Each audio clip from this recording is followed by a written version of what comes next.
I like the format of plays because I'm not a totally narrative writer, which is what is in books. There's many ways to tell a story. You can tell a story narratively, like in books. You can tell a story visually, like in a movie or a television show. Or you can tell a story through dialogue. And that's the kind of writer I am. I guess I like it because it comes the easiest to me. And I've always been told you have an ear for dialogue and you can express who your characters are through dialogue. And that's why I like that process. And that's why that process speaks to me. To learn more about my play, Open Fist Theater, and Together LA Virtual Theater Festival, watch this video. I first heard about Open Fist. I'd seen some of their productions, and I love Martha Dempson, and we've just we hit it off. Lucy Pollock, in fact, said, I want you to meet Martha Dempson. She lives near you, and I think you're really going to like her.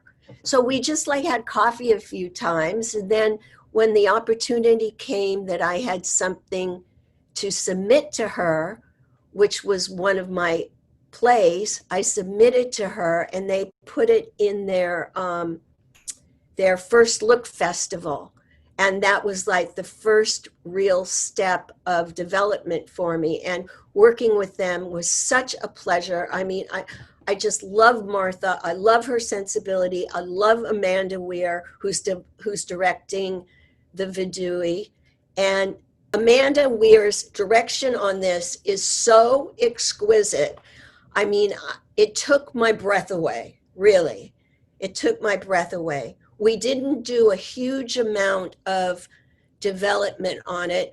I read it through once with the actor who is also exquisite.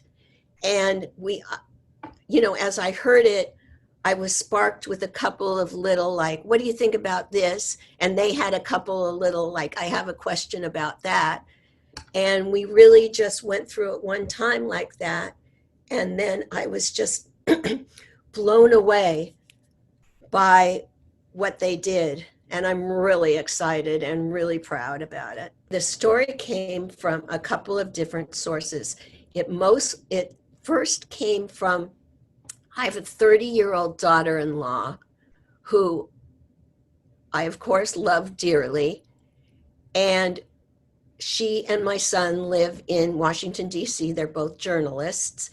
And we went and visited them just at the end of March, just when you were starting to hear some stuff about it.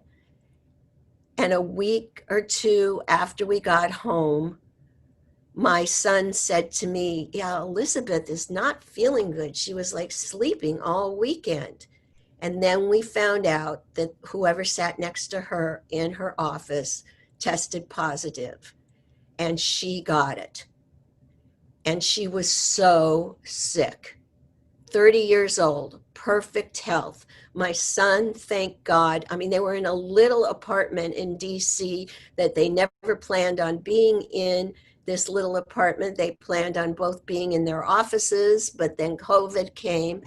And, luckily, he either never got it or he was asymptomatic and he ended up testing negative.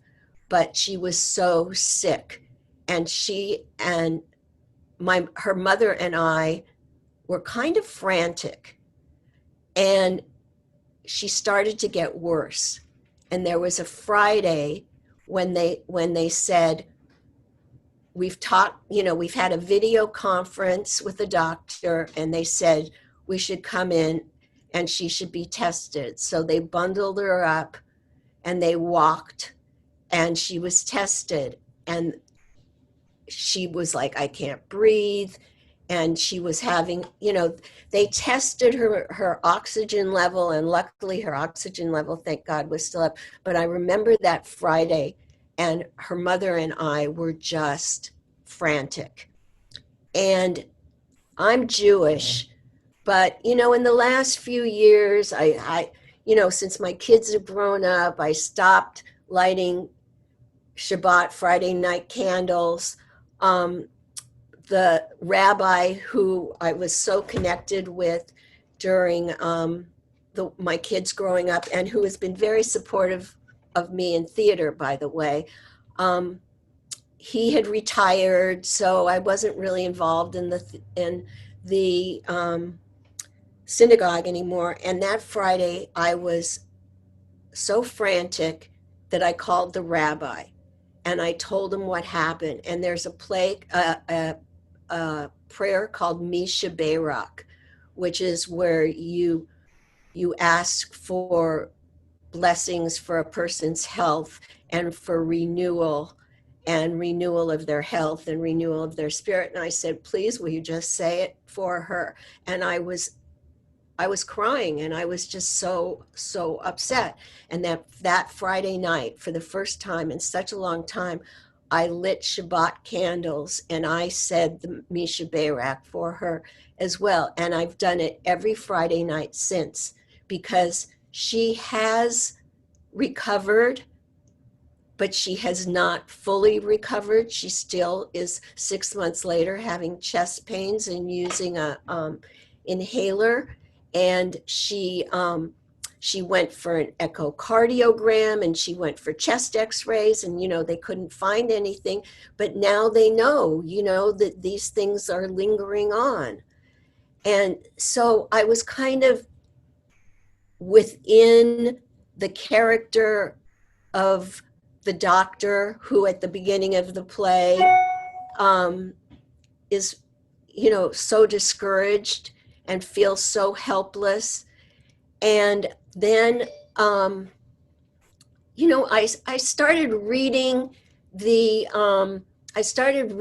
obituaries, the New York Times and the LA Times, like features, like people, and I started reading those because there was a theater project in town where they were asking people to write monologues out of their obituaries, and they were going to read it to honor the people's names. And then I stumbled upon an article about a doctor in New York who is also a rabbi, and he was asked to perform the Viduy, for his patients. So I took the concept of somebody who was the only person who could do something for these people, and kind of mushed it up together with somebody frantic and who has lost the light. And that's how it came out. Amanda just sent me the actor. Ron Knolla, Knolla, is the actor. And she just sent me a picture of him, the picture that you have. And she said, this is who's going to play it. Any objections? He's really great. I worked with him. And I was like, no, of course not. I trust you, and the first time, I heard it through with him, I was like, wow, this guy just gets it, and it was just wonderful. And Amanda has worked with him more on, the little tiny pieces here and there. And then we got to the part where, he's going to go in, he meets the patient. And then I got this idea, and I said, what if we gave the patient a name so we could honor the patient by saying his name? And he said, oh, that's a good idea. And I said, well, let's not use any real people because that's kind of creepy, And then he had thought about it, and he asked if he could use the name of his grandfather. And because he felt like that would honor him. He died a few years ago, but he felt like that would honor him. But he wanted to check with his mother, to see if it was okay with her. And, the next time we came back and convened together, he said, yeah, it was okay with her. and he went through it and used the name of his grandfather, and it became so much more personal for him. Um, so I'm stunned by him. I would work with him again in a heartbeat. I think he's an actor who has a very easy time accessing the emotions in him, and he felt it rather than played it. I want the audience, and this was another thing that Amanda came out up with, and I want the audience to, Amanda said she's at best a lapsed Catholic, but it made her feel more in touch with her faith, with faith and light, and loss of faith, and finding a way to regain the light and to regain the faith. And I want the audience to come away with, no matter what faith they are or what drives their belief in the light, to maybe be a little bit optimistic that we can still find it. Why must the SoCal Los Angeles audience watch your play and the rest of the festival? Because this is all we have right now, and we need to stay connected. And the fact that 43 theaters in Southern California are coming together and all having an offering, and they're all timely pieces. And I think we need to stay connected to theater. It's it's every day we get an invitation, oh, watch this, or oh, we're doing this, or from all these different places. And now all these theaters have come together with the common purpose of preserving Los Angeles theater. We had such a vibrant Los Angeles theater scene, and so many good things are going on, and there's experimental, and there's classic, and there's original, and there's world premieres, and there's second productions, and there's big productions, and there's small productions, and they're all coming together with a common purpose that we need to continue to promote Los Angeles theater and stay connected to it till we can go back again. And who knows when we can go back again, but we're all praying for the day that we can go back again. It's changed our lives so much. I know, at least for me, I go to play at least once a week, and some weeks 3 times a week. My life is on the stage. My life is saying, I'm going to rehearsal. I'm going to be in rehearsal. Which are the best words in the whole world to me. But it's important what these 43 theaters are doing and working together. And the artistic directors are meeting once a week. They've been meeting once a week to try to stay connected and try to use other people's ideas and all that kind of thing, to keep us connected and to keep LA theater alive. Tell me the importance of why people should support Los Angeles theater and local theaters. Because they live in Los Angeles. and the arts are so important. The arts are our soul. The arts are our deepest wishes, and our ability to work out the human situation by watching it on stage. It's kind of like, why do I want to listen to other people's plays? Because I want to hear how they handle the human situation, and it's the human condition, and it's bringing the light, and it's stimulating conversation, and it's stimulating thinking, and it's stimulating our hope for our future. I mean, it's the whole spectrum of the human condition. And LA theater does that, whether it's a tiny, I've been to theater where there's 6 seats in it. And I've been to the Amundsen, you know, and and every step of the way and everything in between feeds our souls. And our souls need feeding so badly right now, more than anything.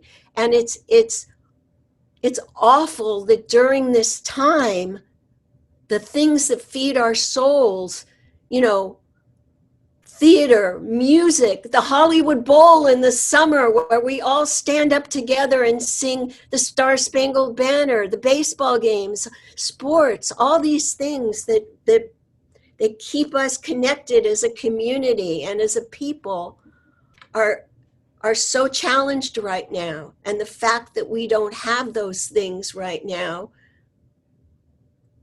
is just a travesty. But we need to do everything we can to keep it alive, to keep our hearts beating, and to keep us to be able to see the light.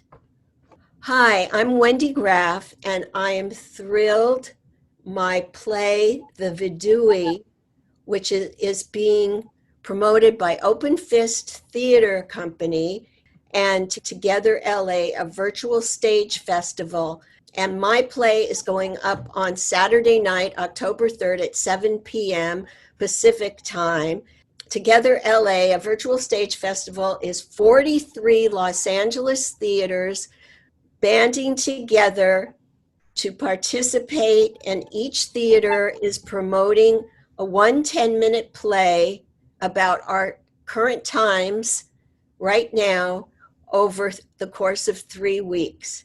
So I hope that you will support the entire festival. You can access the schedule of plays, and you can find out how to register for your free ticket, how to get the link to the festival at www.togetherlafestival.com. And I hope everyone will participate, because theater and LA theater is so important for our souls and for finding the light during these challenging days.